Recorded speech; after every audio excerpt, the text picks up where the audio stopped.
Ya Wisa, terima kasih Anda kembali bergabung bersama kami dalam Saburai Talks. Kita lanjut lagi pembahasan kita bersama Pak Jose dan juga Pak Basuki nih. Tadi Pak Basuki sudah menjelaskan bagaimana peranan DPRD dalam menjalankan fungsi pengawasannya terhadap kinerja Satpol PP. Nah sekarang saya pengen Pak Jose ceritakan dong gitu kan. Ceritakan sosial kemasyarakatan yang dijalankan oleh Pol PP. Oke, baik, terima kasih Mbak Fitri. Jadi Pol PP ini kan sekarang bagaimana caranya kita ciptakan seperti apa yang tadi disampaikan oleh Pak Basuki melalui Komisi 1 bahwa bagaimana caranya supaya Pol PP itu disukai orang, disukai masyarakat, menghilangkan stigma-stigma yang dulu ya melekat dengan polusi pamung praja bahwa adanya kayak semacam egois, premanisme, menggunakan otot, tidak lagi menggunakan cara-cara humanis. Nah sekarang kita mengubah stigma itu.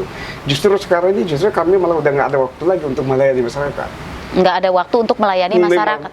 Kehabisan waktu untuk melayani masyarakat. Oh, kurang ya jadi. Kurang waktu. Jadi lu ada 24 jam itu kurang melayani masyarakat. Kurang. Jadi setiap apa-apa kejadian-kejadian di masyarakat itu justru minta sekarang Pol PP untuk melayani. Kita contoh misalnya. Contoh pelayanannya. Nah, misal ada masyarakat ada keributan, Pol PP ditelepon.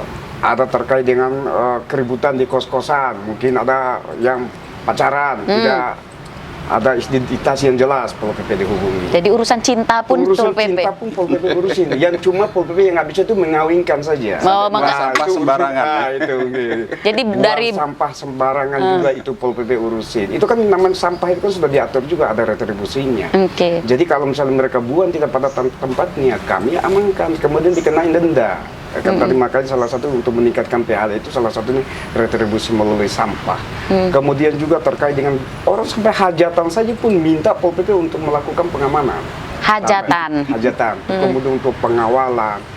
Ada kambing masuk sumur, Pol PP diminta bantuan. Ada tawon, misalnya Pol PP diminta. Ada ular masuk rumah, Pol PP juga. Ada tikus masuk got, Pol PP diminta untuk ini. Karena kan damkar kan sekarang ada di bawah Pol PP juga, semua kita melayani. Kemudian kita melakukan pelayanan-pelayanan kepada masyarakat itu semua apa saja yang bisa Pol PP mampu lakukan, kita siap untuk melayani masyarakat. Sepanjang itu hal yang positif, tidak keluar daripada tusi Satuan Polisi Pamung Praja, kan ada ketentraman dan ketertiban umum. Itu kan melingkup semuanya. Jadi terkait dengan masalah ada orang pasang atribut di pohon penghijauan, kami semua layani semua terkait dengan masalah-masalah itu. Jadi 1 kali 24 jam itu kalau kita kan sekarang sudah ada call center 112, pelayanan 112. Setiap kesempatan ada telepon kami langsung terjun ke lapangan. Makanya kami sekarang itu menggunakan sistem yang namanya responsif sesuai dengan visi dan misi oleh Kota Metro. Bahwa cepat tanggap, responsif terhadap setiap kejadian-kejadian yang ada di masyarakat, Pol PP harus sigap. Sampai urusan cinta dan hajatan masyarakat. Lo di bawah kan ada Babin Kamtipmas gitu Pak? Ya itu yang kita lakukan kolaborasi, kita lakukan koordinasi, makanya setiap malam tuh kadang-kadang kita pulang subuh itu lakukan patroli bersama dengan Babin Kamtipmas, Babinsa bersama dengan anggota Linmas yang sekarang kami perdayakan. Sampai Linmas Pak ya? Sampai Linmas, sekarang tuh kami bina. Sekarang anggota Linmas kan dulu tidak berfungsi kan, berfungsi sebagaimana mestinya. Sekarang Pol PP Linmas yang ada di sana itu mereka dengan sekarang Pol PP Linmas sekarang. Jadi ada satu kebanggaan sendiri bagi mereka. Kita patroli bareng bersama dengan TNI Polri, dengan Pol PP. Jadi kita itu kolaborasi. Kita perdayakan. Kemudian pos-pos Kamtipmas yang ada di wilayah kelurahan masing-masing kita aktifkan dengan adanya kita melakukan pengecekan. Ini tiap malam kita melakukan patroli. Ini nanti malam saja pun kami keliling lagi terkait dengan bersama dengan anggota Linmas untuk melakukan. Jadi anggota Linmas itu kami bekali dengan tadi salah cara-cara yang untuk melayani masyarakat. Misalnya ada rumah kosan, itu mereka datang membina. Kalau misalnya memang penghuninya nggak jelas, disampaikan koordinasi dengan RT RW setempat. Kemudian ada minuman keras di mana, mereka paham. Jadi mereka itu sekarang garda terdepannya Satuan Polisi Pamung Praja. Ada tamu misalnya nggak jelas, nah itu melalui mereka. Kemudian misalnya kayak ada bangunan-bangunan yang tanpa izin, itu kita informasinya dari anggota Linmas yang ada di bawah. Sampai ke sana. Seperti itu jadi pelayanannya Pak. Benar ya Pak? Bapak udah merasakan nggak pelayanannya seperti itu Pak? Kita sering terjun ke masyarakat dengan Pak Yose nih. Pak Yose, rumah saya kan di kampus itu. Itu ada itu kaitan dengan masalah kos-kosan kan. Telepon aja beliau kan gitu. Oke. Jadi emang benar dijalankan layanan tadi ya Pak? Benar sekali, Mbak Fitri, ini benar-benar teman-teman Pol PP ini 24 jam kurang kan gitu. Artian seperti itu, sampai seperti itu gitu loh. Anatominya seperti itu. Kaitan dengan hal itu kami bangga lah ya teman-teman. Berapa personil kita, mungkin personil di Kota Metro ini masih kurang. Iya. Gitu. SDM kita harus perlu ditingkatkan tadi, kemudian personel itu juga harus perlu ditingkatkan. Karena kita ini Pol PP ini juga terbagi di kecamatan-kecamatan ya Pak ya. Kalau di kecamatan untuk sekarang belum ada. Belum ada. Belum ada. Kemarin sudah ya. Pernah ada kan ya? Pernah ada. Kecamatan-kecamatan. Nanti kita berdayakan lagi. Diberdayakan lagi sampai tingkat kecamatan, bahkan tingkat kelurahan kan gitu. Karena langsung bersentuhan kepada masyarakat, langsung bersentuhan kepada permasalahan-permasalahannya di masyarakat, langsung tahu kan gitu, langsung mengerti dan sadar langsung tindakan. Ada program dari pusat juga, kami juga dibantu nih, Pak RW itu ada dibantu dengan 1 anggota Polri, anggota polisi. Ini program dari pusat Pak ya, ini juga membantu kita, membantu teman-teman Pol PP, membantu teman-teman RT RW yang ada di keseluruhan RWD yang ada di Kota Metro. Nah ini merupakan satu kepedulian kita semuanya, dan kembali lagi hanya untuk satu, melayani masyarakat. Oke, kalau begitu bentuk apresiasi nih, apa nih dari DPRD dengan 3 fungsi tadi loh, fungsi budgeting, fungsi pengawasan, fungsi legislasi, ada dong dari ketiga fungsi itu dirumuskan menjadi sebuah kebijakan sebagai bentuk apresiasi terhadap kinerjanya Satpol PP. Benar nggak Pak Jose? Ya. Kami mendukung ya, apa yang menjadi program Satpol PP, apa yang jadi kekurangan Satpol PP, termasuk Pol PP ini juga menjadi pemadam kebakaran kan. Iya. Salah satu bencana yang kerap kali timbul itu kebakaran di Kota Metro ini.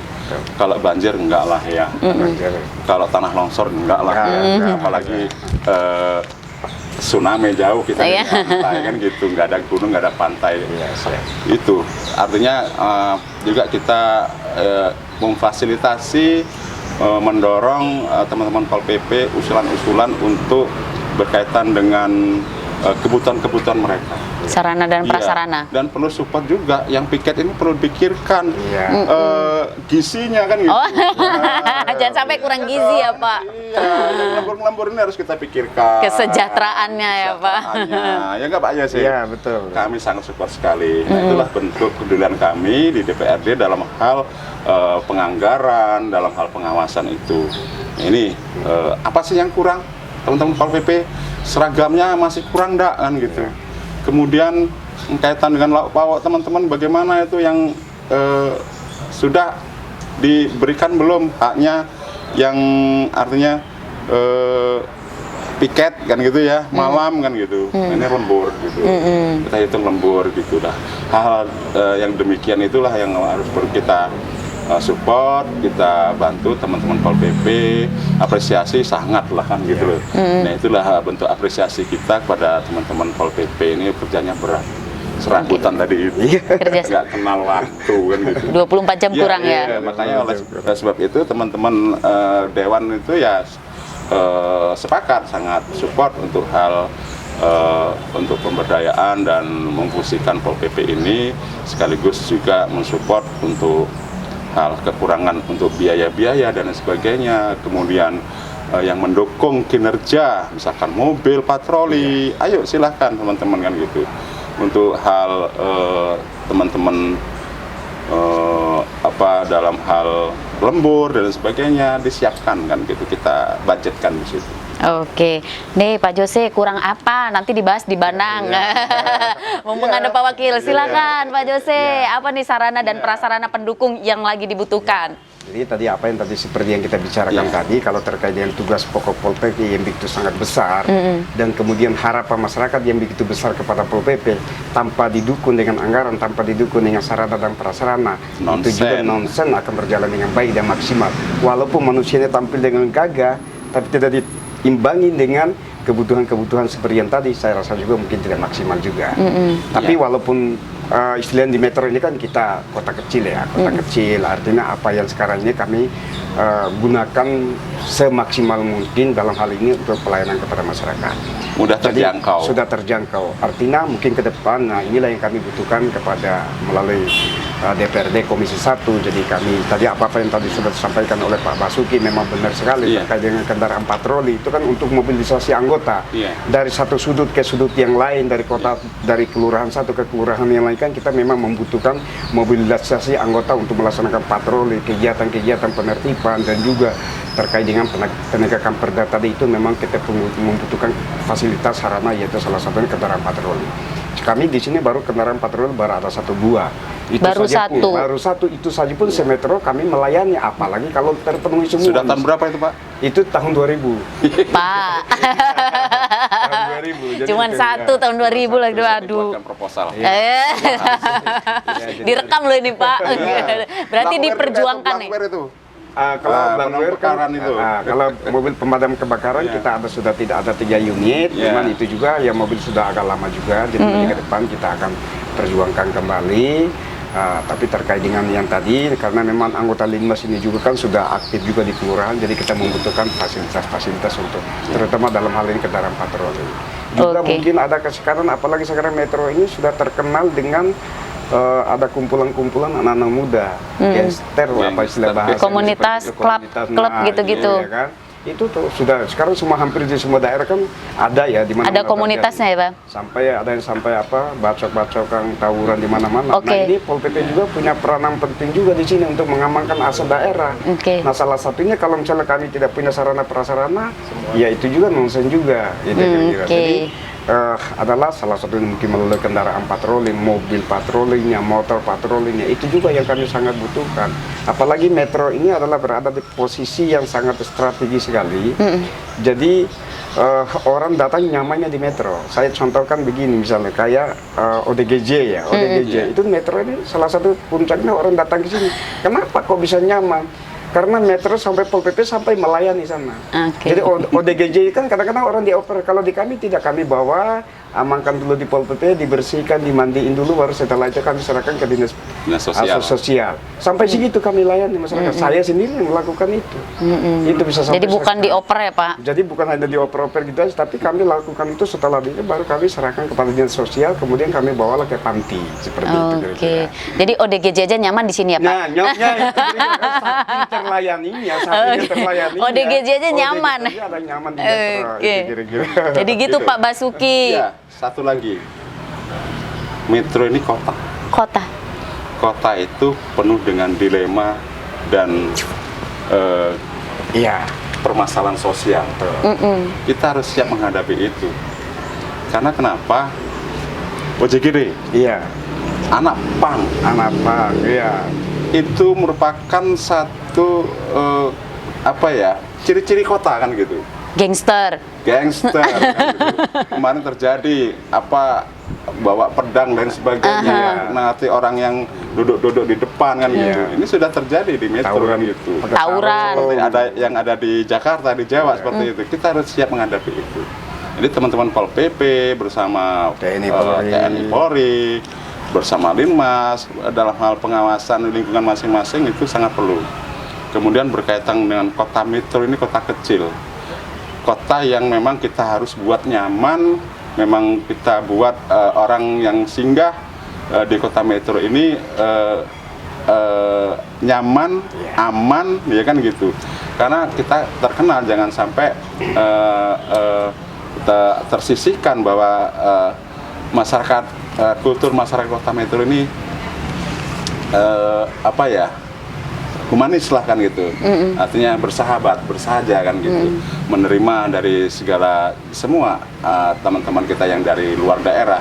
Kalau bisa seperti itu, kita mendatangkan teman-teman yang dari luar daerah untuk berkunjung kota metro, memberikan satu contoh ya kan, sebagai piloting project kepada teman-teman kota kabupaten yang lain, menjadi satu percontohan dalam hal pembangunan, menjadikan satu rujukan kota metro sebagai kota pendidikan.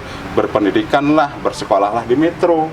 Banyak universitas, banyak perguruan tinggi, banyak SLTA yang mumpuni, yang berbobot, ya kan gitu. Banyak SLTP, SMP yang benar-benar qualified dalam hal pendidikan di Kota Metro ini menjadi sorotan di tetangga-tetangga kita, kota kabupaten yang lain. Banyak yang dari luar Jawa, luar Sumatera pun bersekolah di Kota Metro. Kalau nggak kita siap dengan hal pengamanan, kenyamanan, ramah tamah penduduknya, kan masyarakatnya, itu harus kita jaga. Oke, baik.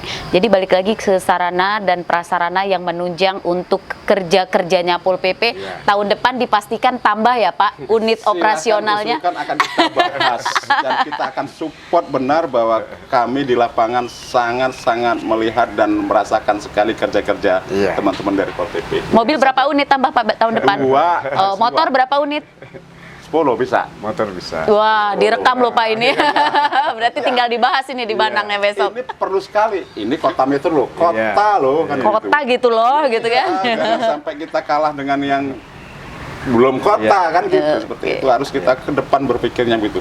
Mimpi kita harus nyatakan mimpi itu. Oke. Tapi artinya saya tambahkan sedikit, jadi artinya ini kami juga merasa bangga bahwa 1 tahun terakhir ini ada dukungan yang begitu besar kepada kami dari pemerintahan daerah, dalam hal ini eksekutif dan legislatif. Ini barusan sebelum talk show ini Pak Wakil sudah pinjami kami mobil kendaraan operasional juga. Ya, ini adalah salah satu dukungan yang support, support melalui kepada kami, sehingga inilah yang kami punya tanggung jawab moral juga kepada Pak Wakil dan Pak Wali. Jadi untuk tugas-tugas ini kemudian melalui Komisi 1 juga kami sudah banyak disupport juga. Jadi nanti, tapi bukan berarti berkurang dari sini. Harapannya ke depan kita lebih tingkatkan lagi untuk lebih maksimal lagi dalam kinerja Satuan Polisi Pamong Praja dalam hal ini penegakan perda dan juga pelayanan kepada masyarakat. Tenang Pak, tahun depan unitnya nambah. Oke.